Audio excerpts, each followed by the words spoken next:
Hello, my name is Megan, and I'm here with Sean, a therapist at the Cleveland Health and Wellness Center for our Flip the Script Ask a Therapist series, where you can get to know our talk therapists a bit better.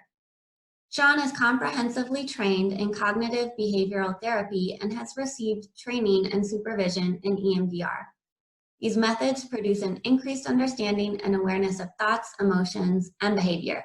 He enjoys working collaboratively with clients to help them feel empowered to cope with life stressors and engage more proactively in problem solving. Sean believes successful and meaningful counseling begins and ends with the amount of trust a client has in their therapist, as well as the significance a therapist places on the client being involved in the process of setting goals for treatment. Thank you for being here today, Sean. Absolutely. Great to be here, Megan. So let's get into a few questions about your work. When did you realize that you wanted to become a therapist?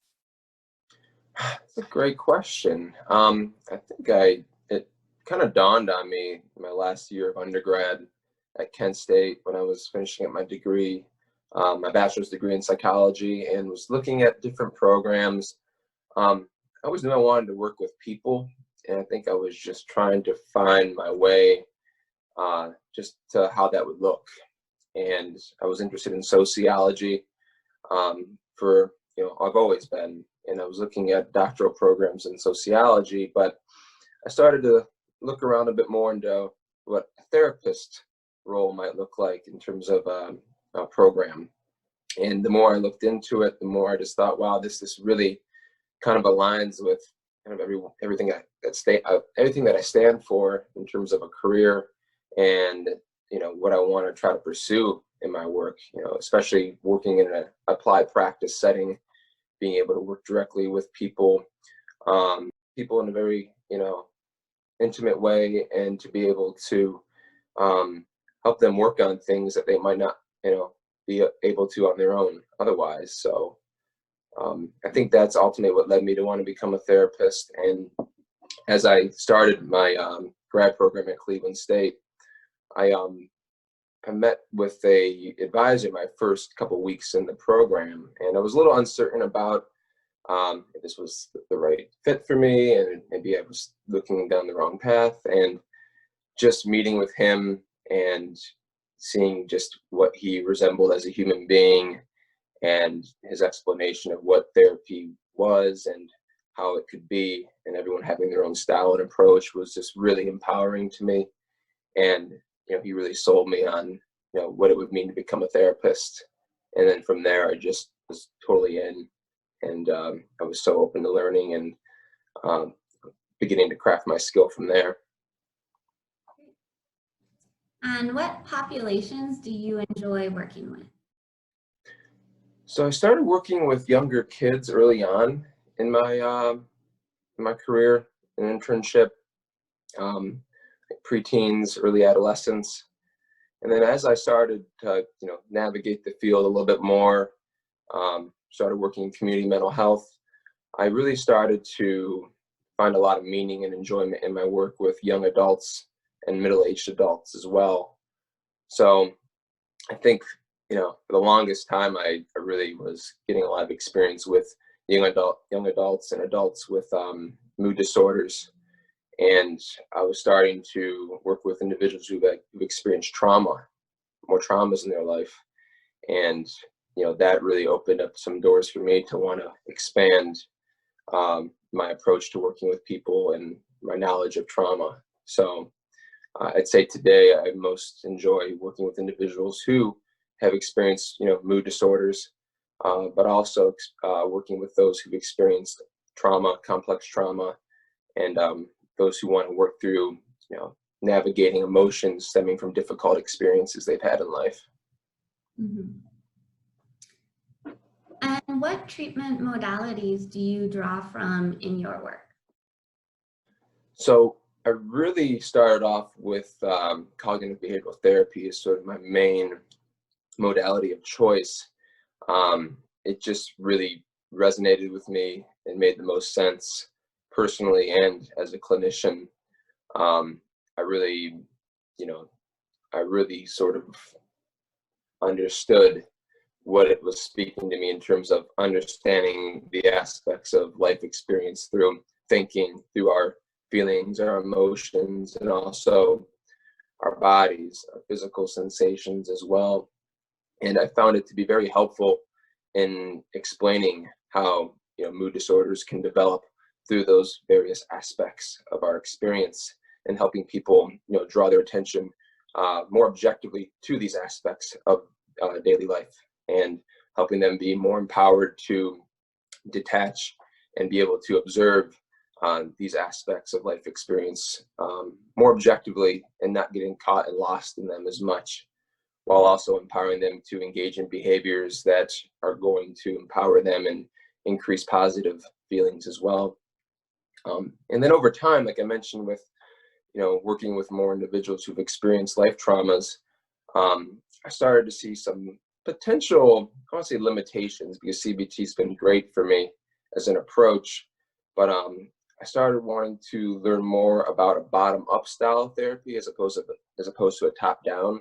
So working more with the emotion part of the brain, the limbic system, and getting some training in EMDR more recently, I've been able to help clients engage in reprocessing work, build up to doing memory reprocessing work around memories they've had throughout their life that have been holding them back from maybe their potential, or being able to live fully present in the moment without the past influencing them today. So I've been noticing myself growing and navigating more trauma-informed style of therapies as I've been progressing through my career up to this point. So it's been a cool journey so far. Great. And what are your unique strengths as a therapist? Unique strengths. I like to say I'm really down to earth. I'm a really down to earth person, and I try to meet people where they're at. I think early on I was very overly ambitious as a therapist, and I would engage and meet with clients full of ideas. Hey, we got to try this. We're going to do this. We're going to get you going and focusing on this, as opposed to the stuff that you're focusing on now that's not helping. And I think that that ambition, while great, was not allowing me to be fully present with my clients, and allowing myself to honor just where they were at that point in their lives. And I think when you meet people, you don't meet people where they're at, and hey, explore that and navigate that together, and you find yourself getting too far ahead of the client, you lose that sense of, hey, understanding, trust, and you become frustrated as a therapist as well, just because you've got the best intentions. But I've learned over time to meet people where they're at. If they're not too certain they want to make the changes they'd like to make, and we work on that, we talk about that, and I really allow my clients to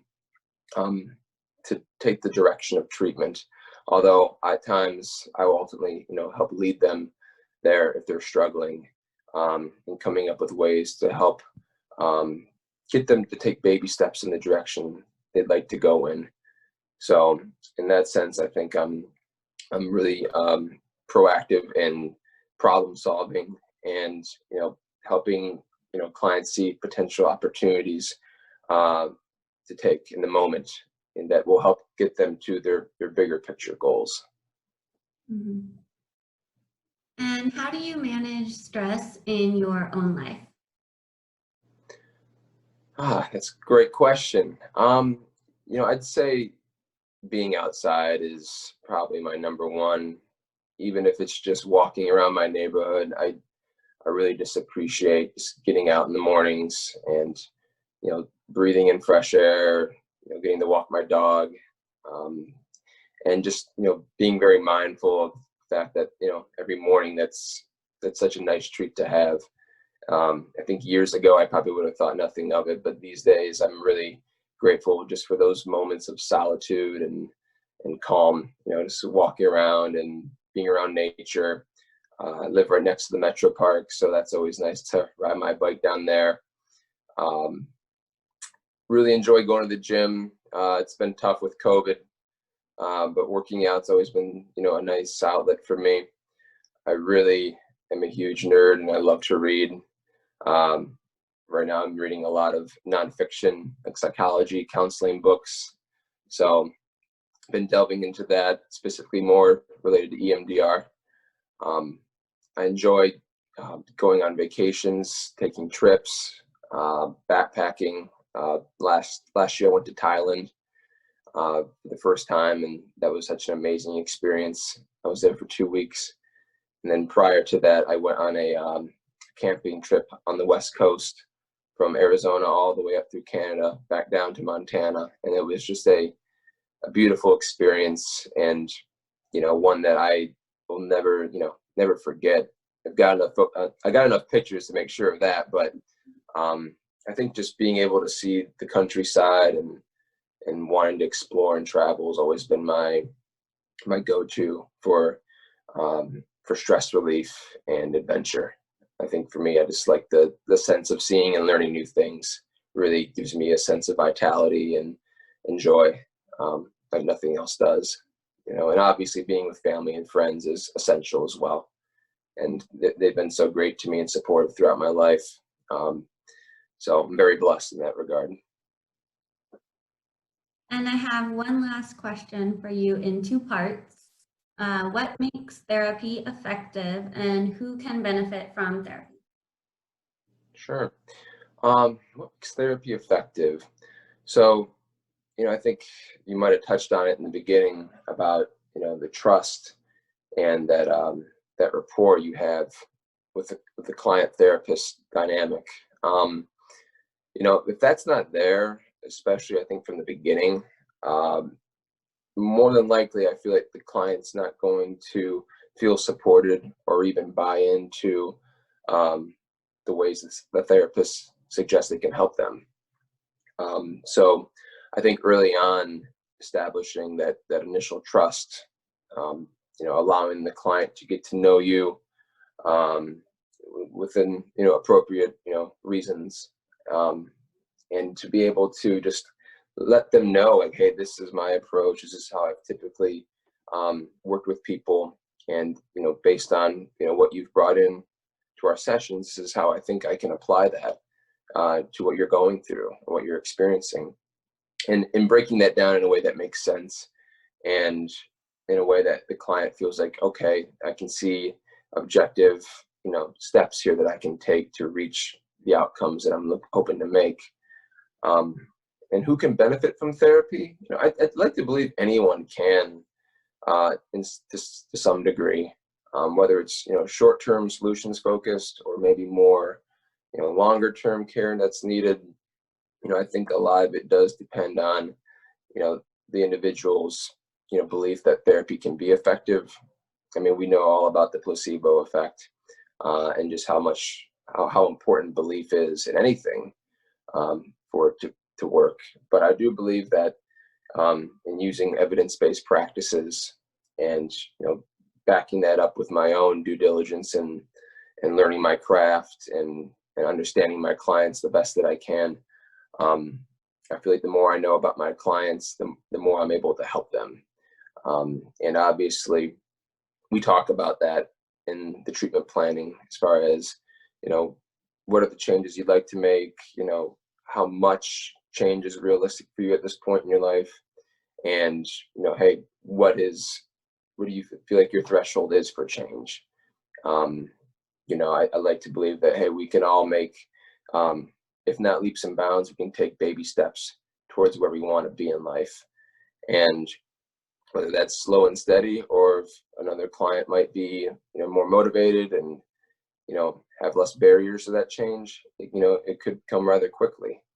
But I believe, starting with the open mind of, hey, I think this can be helpful and I'm willing to do the work, that bodes well for anybody that steps into a therapist's office.